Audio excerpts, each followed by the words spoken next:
जय हिंद मेरे प्यारे शेर बहादुर। आप सभी को पता चल ही गया हो कि रेल मंत्री प्रेस कॉन्फ्रेंस किए हैं और उनकी बातों को आप भी ध्यान से सुने होंगे। मैं भी न्यूज चैनल बिहार तक पर सुन रहा था और उनके कॉन्फ्रेंस के बाद बच्चों के व्यू को भी सुना तो लगभग बच्चे असंतुष्ट नजर आ रहे थे, लेकिन रिपोर्ट के बाद पता चलेगा कि क्या है।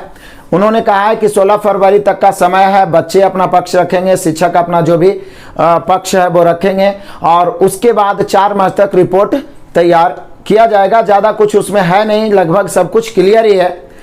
लेकिन मेरे बहादुरों, जो इंटरव्यू हम लोग देख रहे थे उसमें रेल मंत्री जिस तरीका से पूछ कर जवाब दे रहे थे, इससे लग रहा था कि रेल मंत्री को भी पूरे क्लियरली मालूम नहीं है, उनको क्लियर ढंग से बताया नहीं गया है आरआरबी के जो कारनामे हैं। क्योंकि वो डाटाबेस पर बता रहे थे कि देखिए यहाँ पर सभी लेवल में 20 टाइम्स यानी 20 गुना रिजल्ट दिया गया है, तो उनको रोल नंबर गिनवा दिया गया है रेल मंत्री को और उनको बता दिया गया है कि हम तो 20 गुना रिजल्ट देवे किए हैं। लेकिन यहाँ बच्चों का मांग समझ नहीं पा रहे हैं कि 20 गुना रोल नंबर नहीं, 20 गुना रिजल्ट चाहिए। मतलब 7-7.5 लाख के बच्चे वहां पे एग्जाम में बैठने चाहिए।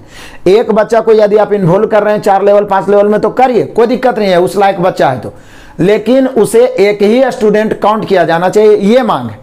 समझ पा रहे हैं? तो ये रिवर्स रिजल्ट दिया जाना चाहिए, रिपोर्ट में ये मेंशन रहना चाहिए। उन्होंने बोला है कि इसका कोई उपाय निकाला जाएगा, जैसा कि आपने सुना होगा।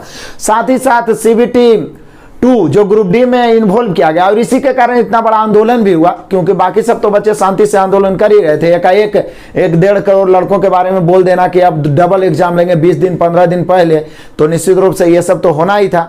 लेकिन खैर अब सभी शांत हो गए हैं और आगे भी आप सभी से विनती है कि शांत रहेंगे, इंतजार करेंगे और अपना पढ़ाई जारी रखेंगे। समझ पा रहे हैं आप सभी?